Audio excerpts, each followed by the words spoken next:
Сәлем балалар. Бүгін бізде сабақта ана тілі 1-ші сынып 3-ші сабақ. Тақырыбымыз дыбыстар мен әріптер. Балалар, каналға тіркеліп, лайк басуды ұмытпаймыз. Қоңыраушаны басып қойсақ, жаңа сабақ бізге 1-ші болып көрінетін болады. Балалар, дыбыстар мен әріптер. Балалар, енді 1-ші жаттығуға қарайық. Суретке қара. Айналамыздан қандай дыбыстарды естуге болатынын айт дейді. Яғни балалар, бұл жерде машиналар жүріп бара жатыр, машинаның дыбысын. Және күн аяз, салқындық, желдің ысқырық дыбысын естиміз. Құстар жүр, құстардың дыбысын естиміз, Балалар не істеп жатыр? Балалар сырғанақ теуіп, бір-біріне айқайлап сөйлеп, бір-бірін шақырып ойнап жатыр. Осының барлығы дерлік балалар дыбыстар деп аталады. Осылайша, енді балалар екінші жаттығуды орындайық. Мәтінді тыңда. Тақырыбы дыбыстар.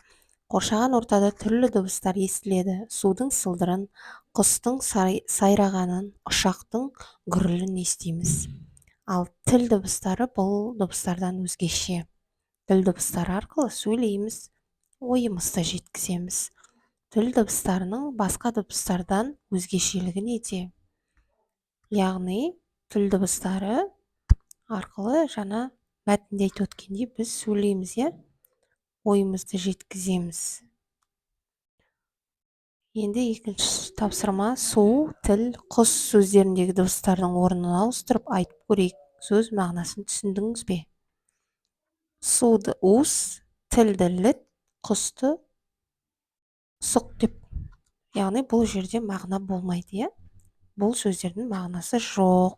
Орнын ауыстырған кезде сөздердің мағынасы не істеді балалар? Жойылып кетті, Яғни балалар дыбыстардың орнын ауыстырсақ, сөздің мағынасы өзгеріп кетеді, Енді ережені есте сақтаймыз. Сөз дыбыстан құралады.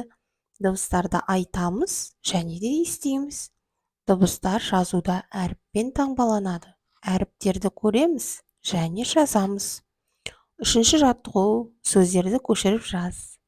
Ай, ине, бота, лақ, торғай, қарға, қарбыз, мектеп, көше, ауыл, қала. Тапсырма. Сөздер неден құралған? Берілген сөздерде неше әріп, неше дыбыс бар? Балалар, яғни ай деген сөзде 2 әріп, 2 дыбыс бар. Ине деген сөзде 3 әріп, 3 дыбыс бар. Бота деген сөзде 4 әріп, 4 дыбыс бар. Лақ деген сөзде 3 әріп, 3 дыбыс бар. Торғай деген сөзде 6 әріп, 6 дыбыс бар. Қарға деген сөзде 5 әріп, 5 дыбыс бар. Қарбыз деген сөзде 6 әріп, 6 дыбыс бар.